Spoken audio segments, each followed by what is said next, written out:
नमस्कार बच्चों, स्वागत है मेरे YouTube चैनल नव एकेडमी पर। मैं पंकज सर आपका फिर से स्वागत करता हूं। और बच्चों जी हाँ, ये मोस्ट डिमांडेड चैप्टर जो कमेंट बॉक्स में अब तक मुझे मिला हुआ है वो है क्वाड्रेटिक इक्वेशन। जी हाँ, क्लास 10 चैप्टर 2 जो आता है करीब 12 मार्क्स के लिए एग्जाम में, बहुत बहुत बहुत ज़्यादा इम्पॉर्टेंट स्कोरिंग चैप्टर, और बच्चों को रहते हैं इसमें काफ़ी सारे डाउट्स भी। तो चलिए बिना किसी देरी के शुरू करते हैं हमारा 2.1। और जैसा कि आप जानते हैं कि मैं किसी भी चैप्टर की शुरुआत उसके थोड़े बेसिक्स के साथ करता हूं मैं, तो आइए आपको बताता हूं कि क्या है आखिर इसका बेसिक। तो बच्चों इस एक्सरसाइज में हम मोस्टली सीखेंगे कि क्या होता है क्वाड्रेटिक इक्वेशन। जैसे बच्चों ये 3 एग्जाम्पल देखिए आप। सबसे पहले वाले में देखिए x+2 लिखा हुआ है, x+y लिखा हुआ है, x² + 3x+2 लिखा हुआ है, बट इन सब में इक्वल टू 0 नहीं लिखा हुआ है बच्चों, इसलिए ये कोई इक्वेशन नहीं है।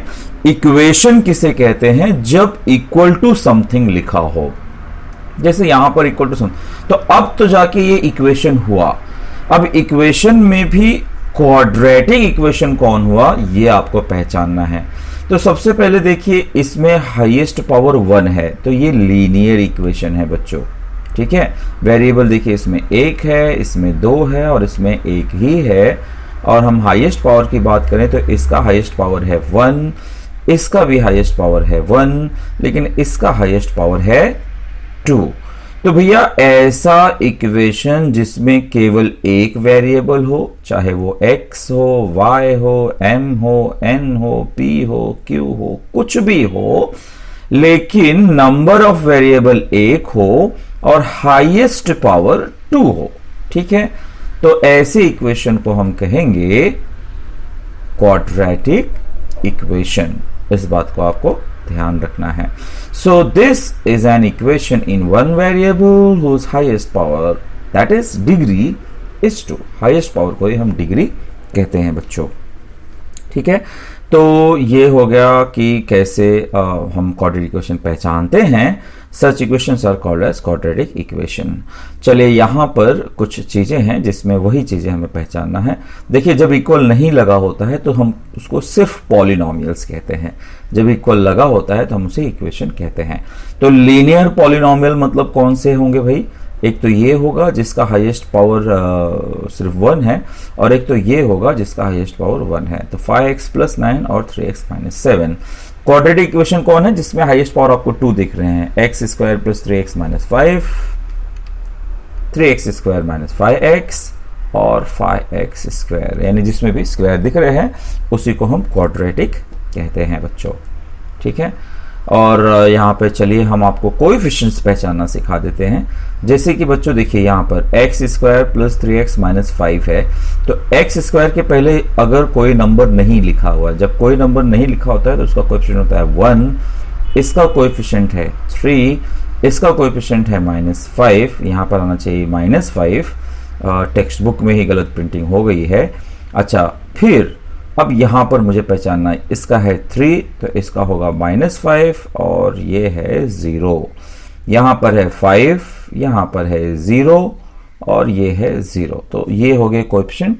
देखिए जो x होता है ना, इसको हम वेरिएबल कहते हैं, और उसके साथ जो नंबर मल्टीप्लाइड होता है उसी को हम कोएफिशिएंट्स कहते हैं। तो जब कोई नंबर आपको ना दिखे तो इसका मतलब वो 1 होगा, ठीक है। तो constant term of the second and third polynomial is 0, इसमें आपको दिख रहा है, ठीक है। ओके, तो यहां पर आपने कोएफिशिएंट्स पहचानना सीख लिया, आपने क्वाड्रेटिक पहचानना सीख लिया। अब देखते हैं कैसे लिखते हैं हम क्वाड्रेटिक इक्वेशन को स्टैंडर्ड फॉर्म में। The equation involving one variable and having 2 as the maximum index of the variable is called the quadratic equation. 2 as a index मतलब हाईएस्ट पावर 2 हो तो उसे हम कहते हैं।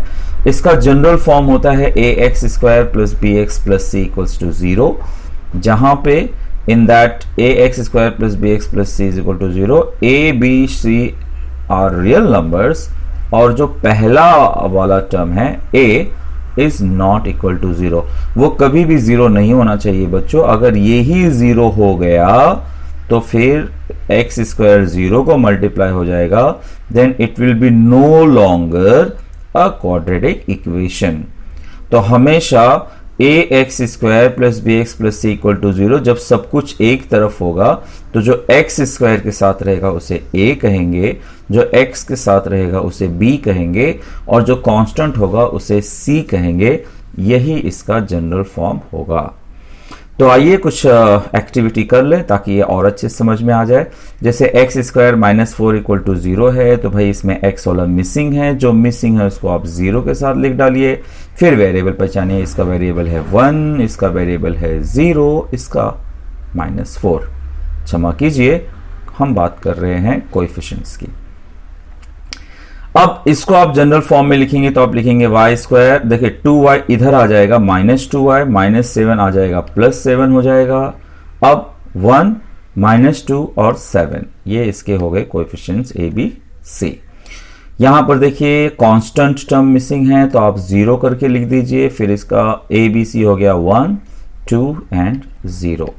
तो ये आपका टेक्स्ट बुक एक्टिविटी है जो काफी अच्छा है, जो आपको प्रैक्टिस करा देता है कि कैसे जनरल फॉर्म में लिखना है और फिर ए बी सी आइडेंटिफाई करना है बच्चों। ठीक है, तो अभी तक आपने क्या क्या सीख लिया, क्वाड्रेटिक इक्वेशन किसे कहते हैं, जनरल फॉर्म क्या होता है, और फिर ए बी सी कैसे उसमें ढूंढते हैं। अब बच्चों हम पूरी तरह से तैयार हैं कि अब हम एक्सरसाइज में चलें। ठीक है, तो चलिए अब बढ़ते हैं एक्सरसाइज की तरफ। एक्सरसाइज में पहला सम कहता है राइट एनी 2 क्वाड्रेटिक इक्वेशन। भाई अपनी मर्जी से कोई भी 2 क्वाड्रेटिक इक्वेशन उठा के रख दीजिए, जो भी आपने पीछे सीखा है उसमें से कुछ भी लिख डालिए। मैंने कुछ भी एक्स वाई जेड लिख डाला है, मैंने तो 4 लिख डाले हैं, आप कोई भी 2 उठा के लिखिए। क्वाड्रेटिक इक्वेशन का कंडीशन क्या होना चाहिए, उसका हाईएस्ट पावर 2 रहना चाहिए, वेरिएबल एक ही रहना चाहिए। मैंने यहाँ पे ए के वेरिएबल में लिखा, यहाँ पे एक्स के वेरिएबल में लिखा, यहाँ पे वाई के वेरिएबल में लिखा। वो ट्राइनॉमिनल भी हो सकता है, वो बायनॉमिनल भी हो सकता है, वो आपके ऊपर है। Any 2 quadratic equation, very easy sum, इसके साथ शुरुआत हो गई है। अब देखते हैं हमारा नेक्स्ट क्वेश्चन। क्वेश्चन कह रहा है decide which of the following are quadratic equation. ये है अच्छा क्वेश्चन, यहां से शुरुआत होती है इस चैप्टर की। देखिए क्वाड्रेटिक इक्वेशन होने के लिए क्या क्या कंडीशन थी बच्चों, कि उसका वेरिएबल एक होना चाहिए। ठीक है, सो यहां पे नंबर ऑफ वेरिएबल है 1, ठीक है, that is x is the only variable. फिर आप देखते हैं इसका हाईएस्ट पावर यहां पर है 2, that is maximum index.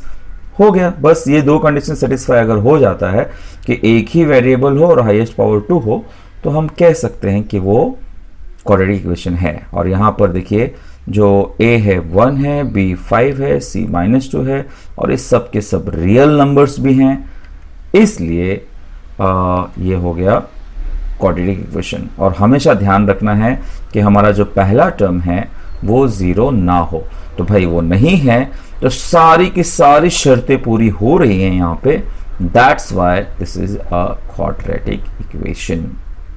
Okay बच्चों, चलिए जल्दी से देखते हैं इसका सेकेंड सम भाई पहले स्टैंडर्ड फॉर्म में नहीं है, उसको आप कर लीजिए और पहचानिए। यहाँ पर एक ही वेरिएबल है y, यहाँ पे हाईएस्ट पावर है 2, यहाँ पे a है 1, b है -5, c है 10, सबके सब हैं रियल नंबर्स, a 0 भी नहीं है, इसलिए ये क्वाड्रेटिक इक्वेशन है। देखिए कुछ बातें हैं 1 2 एंड 3।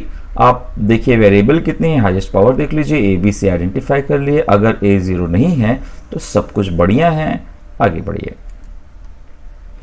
यहां पर है डिनोमिनेटर में y, आप सबसे पहले कर दीजिए y से मल्टीप्लाई, इसको कर देंगे y से मल्टीप्लाई तो आ जाएगा y का क्यूब, ये हो जाएगा सिर्फ 1 बिकॉज y मल्टीप्लाई हो रहा है, और ये हो जाएगा 2y। देखिए y से थ्रू आउट मल्टीप्लाई करना है बच्चों, तो ये हो गया 2y। अब यहां पे ले आएंगे तो हो जाएगा -2y।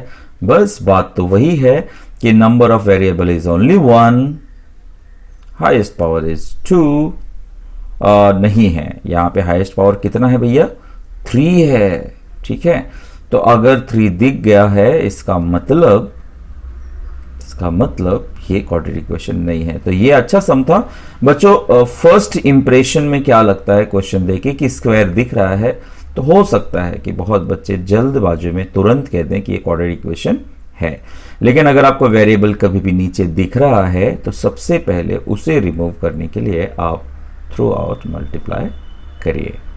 ओके, चलिए नेक्स्ट क्वेश्चन ये रहा। नीचे वेरिएबल है, थ्रू आउट मल्टीप्लाई करेंगे तो ये हो जाएगा एक्स स्क्वायर, यहाँ पे एक्स कट हो जाएगा, ये हो जाएगा -2x। लाइए इसको इस तरफ। अब सब कुछ बढ़िया है, मैं भी बढ़िया, तू भी बढ़िया। भैया x is only variable, maximum index is 2, a b c find out कर लिया, सब के सब है real number. a is not equal to 0, therefore the given equation is a quadratic equation, यानी कि ये वर्ग समीकरण है। देन बच्चों ये भी ऐसे भी सम आते हैं जिसमें ब्रैकेट हमें ओपन करना पड़ेगा। ब्रैकेट ओपन करना आपको आता होगा। पहले हम m से मल्टीप्लाई करेंगे इस ब्रैकेट को, फिर 2 से मल्टीप्लाई करेंगे उस ब्रैकेट को।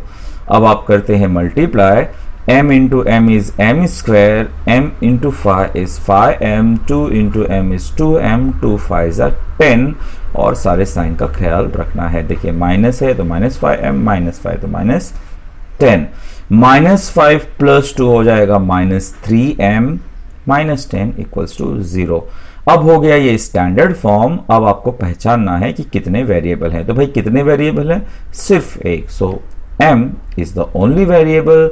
उसके बाद देखिए उसका मैक्सिमम इंडेक्स क्या है, वो भी है 2। पहचानिए a b c, वो ये हैं, सब के सब रियल नंबर हैं। a नॉट इक्वल टू 0 है, therefore the given equation is a quadratic equation. तो भाई एक सिस्टम बना लिया हमने कि क्वाड्रेटिक इक्वेशन है तो कैसे कैसे आइडेंटिफाई करना है, उसको आप फॉलो करिए। बहुत इजी 1 मार्क्स के लिए पूछा जाने वाला ये सम है बच्चों। ओके, चलिए ये देखिए यहां पर हाईएस्ट पावर 3 है बच्चों, m का क्यूब है। तो पहले तो एक तरफ लिख लीजिए, तो मैं सब कुछ इस साइड लेके जाता हूं क्योंकि हाईएस्ट पावर ये है। ये हो गया -m क्यूब, ये हो गया -3m स्क्वायर, ये हो गया +2n इक्वल टू 0। यहाँ पे ये देखिए 3m क्यूब -m क्यूब किया तो 2m क्यूब आ गया। तो भैया m तो ओनली वेरिएबल है, लेकिन उसका जो मैक्सिमम इंडेक्स है इज नॉट 2। कितना है वो 3 है। इसका मतलब the given equation is not a quadratic equation. तो अगर आप स्क्रीनशॉट इसका लेना चाहते हैं so please take this. Done. Okay, so अब आते हैं हमारे नेक्स्ट क्वेश्चन की तरफ। Question number 3, write the following equation in the form of ax square plus bx plus c equals to 0 and then find the value of abc। भाई अब ये आपके लिए कोई मुश्किल बात नहीं है। क्वेश्चन नंबर 2 में ऑलरेडी ये सारा काम आप कर चुके हो। ठीक है, जैसे कि हम देखते हैं पहला सम ये रहा। स्टैंडर्ड फॉर्म में लिखने का मतलब बच्चों ये है कि सब कुछ एक तरफ हो जाएगा और ये हो जाएगा 0। देखिए -y² हो गया +y², 2y + 10 हो गया -10। अब आप कंपेयर करिए भैया किससे, इससे ay²। देखिए जैसे ax² + bx + c होता है ना, तो जब यहाँ पे वेरिएबल y है तो आप लिख देंगे ay² + by + c equals to 0। ये हो जाएगा a equal to 1, b equal to 2 और c इक्वल टू -10। हो गया आइडेंटिफाई। यही करना था इसमें, ज़्यादा कुछ भी नहीं करना था इसमें। तो आपको ये भी नहीं पहचानना है कि भाई ये है कि नहीं, ये ऑलरेडी है ही। तो a b c आपने आइडेंटिफाई कर लिया बच्चों। सेकंड है ये, हाँ यहाँ पे थोड़ा काम बढ़ गया। पहले आपको इसका होल स्क्वायर करना होगा। तो आपको a - b का होल स्क्वायर मालूम है ना, a² -2ab + b²। वही फॉर्मूला यहाँ पे अप्लाई करेंगे, यानी ये हो जाएगा x² -2x + 1। ठीक है, और इज इक्वल टू 2x + 3। ठीक है, तो भाई उसी का होल स्क्वायर कर देते हैं। ये हमने कर दिया x² -2x + 1 और ये हो गया 2x + 3। ले आइए सब कुछ एक तरफ, ले आए। -2x हो जाएगा -4 और 1 - 3 हो जाएगा -2। हो गया, बस आपका काम हो गया भैया। आप comparing with ax² + bx + c equals to 0, हमें मिलता है a equal to 1, b equal to -4 और c इक्वल्स टू -2। ओके, तो हो गया। थोड़ा यहाँ पे ध्यान रखना था, आपको होल स्क्वायर करना था। ठीक है, ये देखिए इस साइड का ओपन ब्रैकेट करिए, माइनस से बाहर तो ये हो जाएगा -3 प्लस एक्स। पहला काम तो यही होना चाहिए इसमें, ये हो गया। अब सब कुछ एक तरफ ले आइए, तो भाई जो प्लस एक्स था माइनस एक्स हो गया, -3 हो गया +3, 5x में से x गया तो हो जाएगा 4x, हो गया स्टैंडर्ड फॉर्म। तो आप कंपेयर कर लीजिए किसके साथ, भाई वही ax² + bx + c = 0 के साथ। a हुआ 1, b हुआ 4 और c हुआ 3। ओके बच्चों, तो क्वाड्रेटिक इक्वेशन का जो पहला एक्सरसाइज है, it all deals with only the basics. यहां पर आपका बेसिक्स अच्छा किया जा रहा है 2.1 में, कि आप आइडेंटिफाई करना सीख लीजिए कि स्टैंडर्ड फॉर्म क्या होता है एंड व्हाट इज ABC। ये आगे के एक्सरसाइजेस में बहुत ज्यादा काम आने वाला है। नेक्स्ट सम की तरफ बढ़ते हैं भैया, आप ले आइए इनको एक तरफ। 3 में से 2 गया तो 1, that is m² + 9। Standard form में लिखने के लिए m मिसिंग है, लिख दीजिए उसको 0 के साथ। नाउ करिए compare, a is 1, b is 0, c is 9। हो गया, डन। फिफ्थ देखिए भाई, करिए मल्टीप्लाई, 3p और 6p²। अब -5 को लाइए इस तरफ, ये हो गया सब कुछ बराबर। कंपेयर करिए किसके साथ, AP² + BP + C = 0। We get A = 6, B = 3 and C = 5। ठीक है, तो बहुत इजी लगा आपको, बढ़िया लगा तो ठोक दो एक लाइक। भैया x² - 9 = 13 ले आए एक तरफ, ये हो गया -9 - 13 यानी कि -22। ठीक है ना बच्चों, तो x² हो जाएगा -22। उसके बाद आप कर देंगे कंपेयर कर देंगे किसके साथ भाई, ax² + bx + c = 0 के साथ।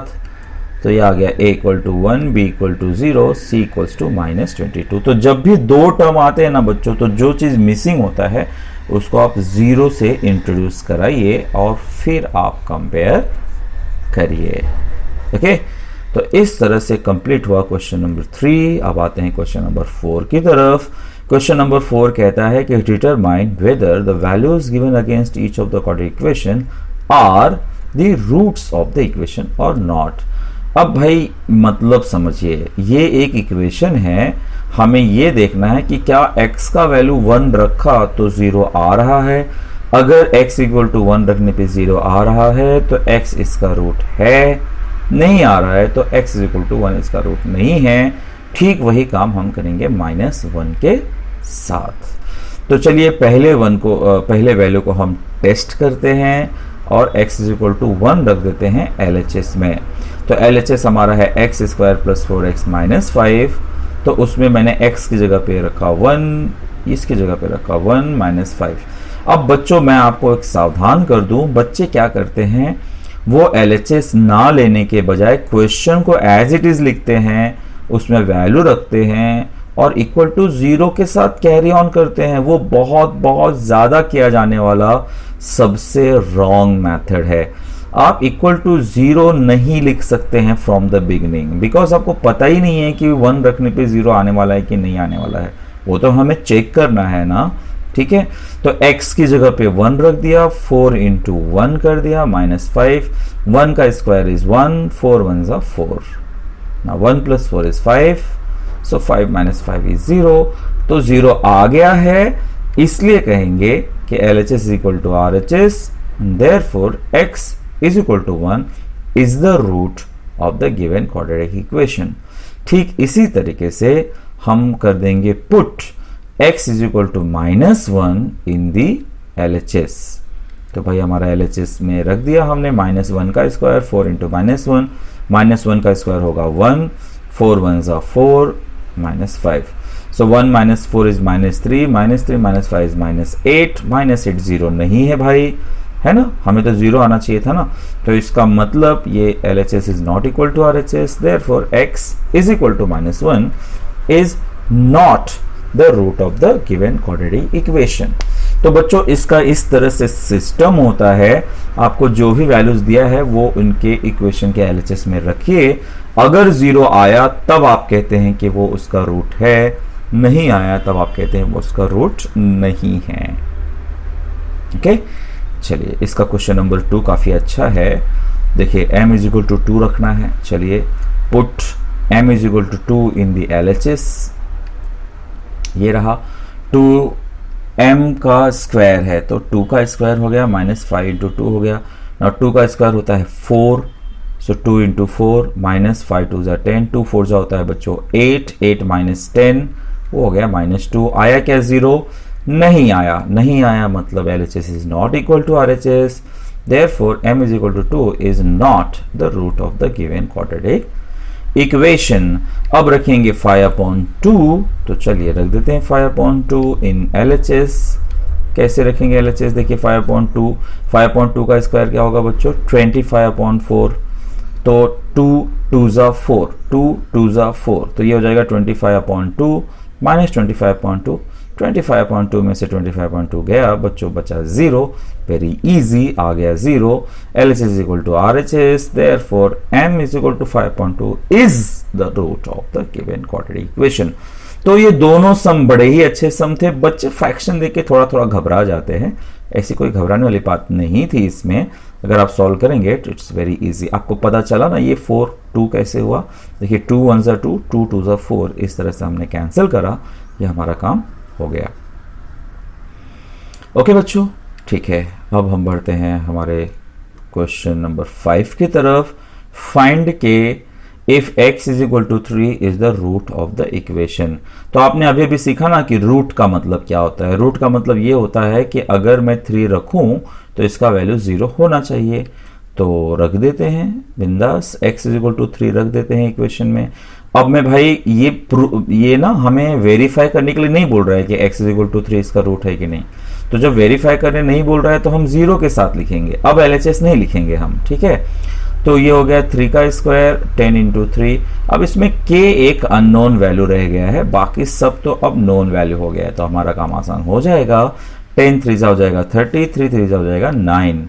सो 9k minus 30 plus 3, minus 30 plus 3 होता है माइनस 27, वहां गया plus 27। Therefore k is equal to 27/9, यानी कि k इज इक्वल टू 3। बहुत इजी सम, ठीक है। जब भी k फाइंड करना हो आप बस इस तरह से x का वैल्यू रख दीजिए, आपका काम हो जाएगा। कैसा लगा बच्चों आपको? ठीक है, बढ़िया आया? कमेंट में बता दीजिएगा जरूर। अब हम आ चुके हैं अपने आखिरी सम की तरफ। One of the root of the equation 5m² plus 2m plus k is equal to 0 is minus 7/5। वही बात है, फिर से आपको रूट दे दिया है, मतलब हम क्या करेंगे, जो माइनस 7/5 है उसको इसमें पुट अप कर देंगे। तो भैया put m is equal to minus 7/5 in this equation.